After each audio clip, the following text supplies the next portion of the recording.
Welcome class to our first CAD-CAM tutorial using Autodesk's Inventor program, where we will be creating a simple tire.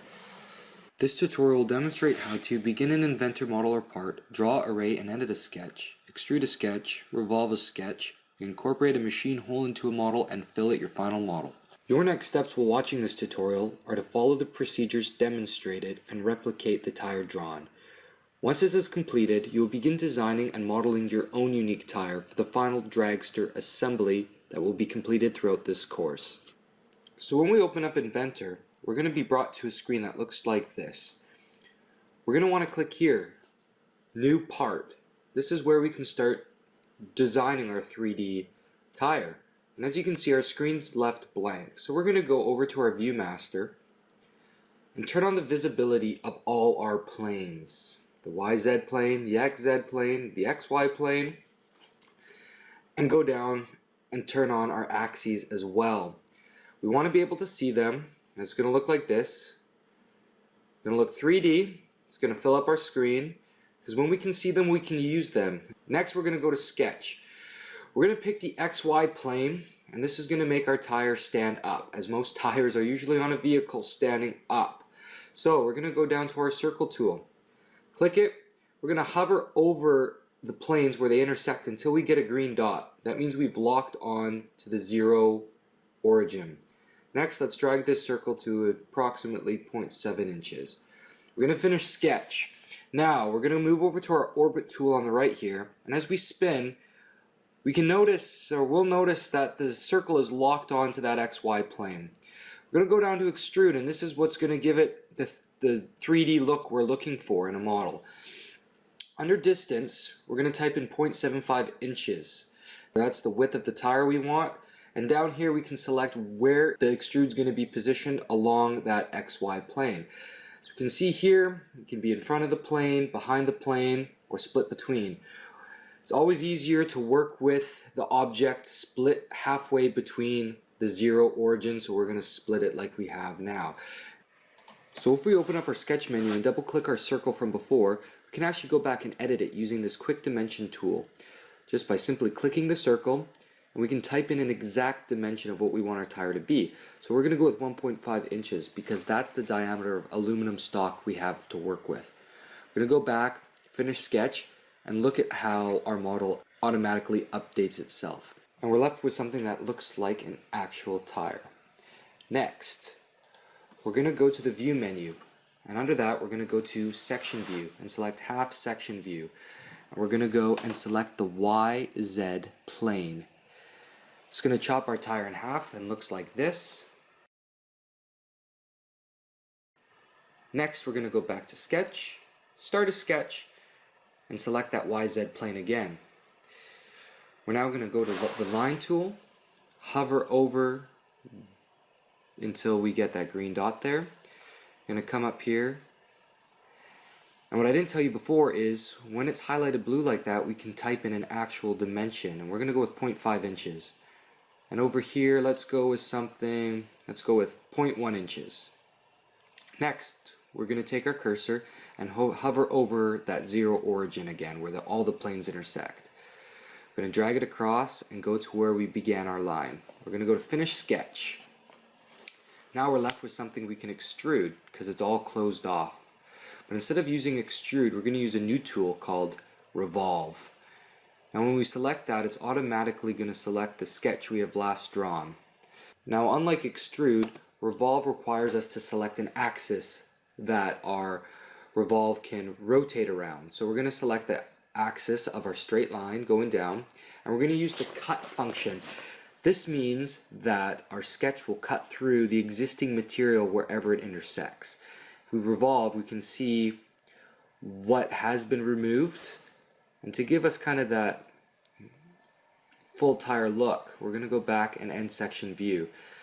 And as you can see here, we're left with something that looks like an indent of a rim. The outside obviously represents the rubber tire, and the smaller section that's cut away represents what would be a steel or alloy rim. Next, we're going to go to Start Sketch. Here we're going to add some detail to the inside of our rim. So we're going to select the circle tool, go along our x-axis and just draw in a circle.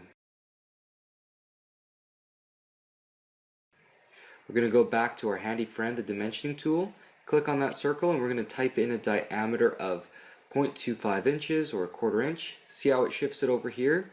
There's no problem. We're going to use that dimension tool again, and we're going to move that circle by clicking the outside diameter of that circle, clicking the center of our tire, and let's say we type in 0.35 inches. See how it automatically brings it closer to our center?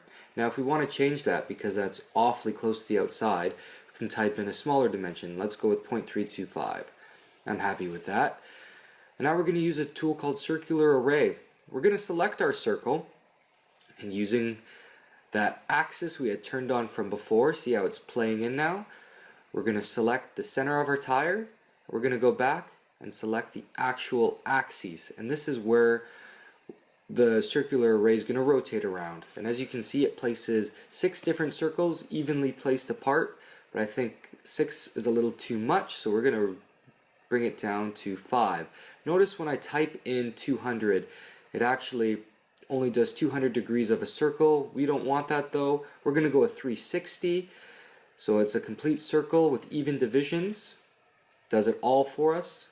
We're going to finish that sketch, and now we're going to extrude these because we want holes in our rim.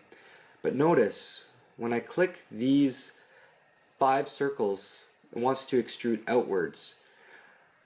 We're going to, like the revolve, we're going to select the cut function.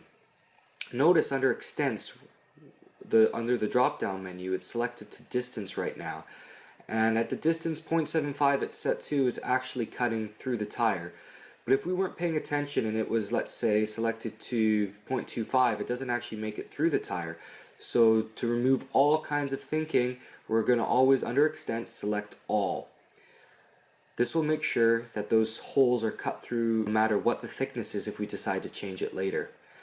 Next, we need to put a hole where our axle is going to go through, because without an axle, how are we going to attach this to our vehicle?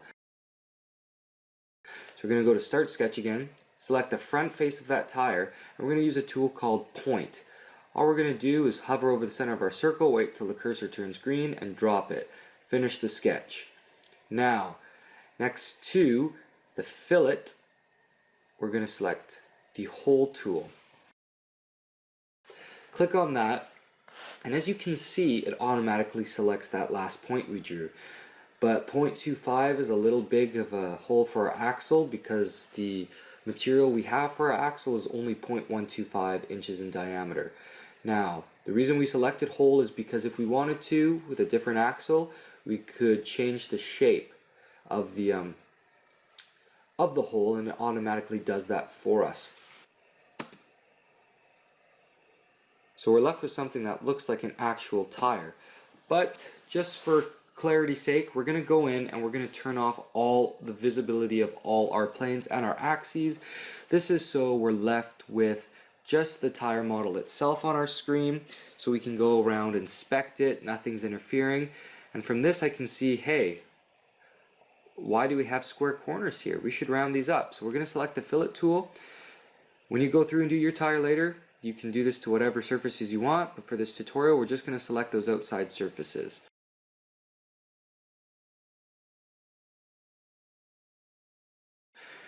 But to me that radius is just a little bit on the extreme side. So if we double click that fillet in our list down here, we can go back and change the radius at any later time. So we're going to go with, let's say, 0.075. And see how it automatically reduces that radius for us? Now, we're left with something that looks like an actual tire on a rim. If you haven't already, try going back and completing this tutorial for yourself. After completing this tutorial, challenge yourself and try creating a custom rim with your own design using all the tools and procedures shown in this tutorial. Go and have fun, create a custom rim for your dragster, and remember, if you get stuck at any point along the way, go back and refer to the tutorial.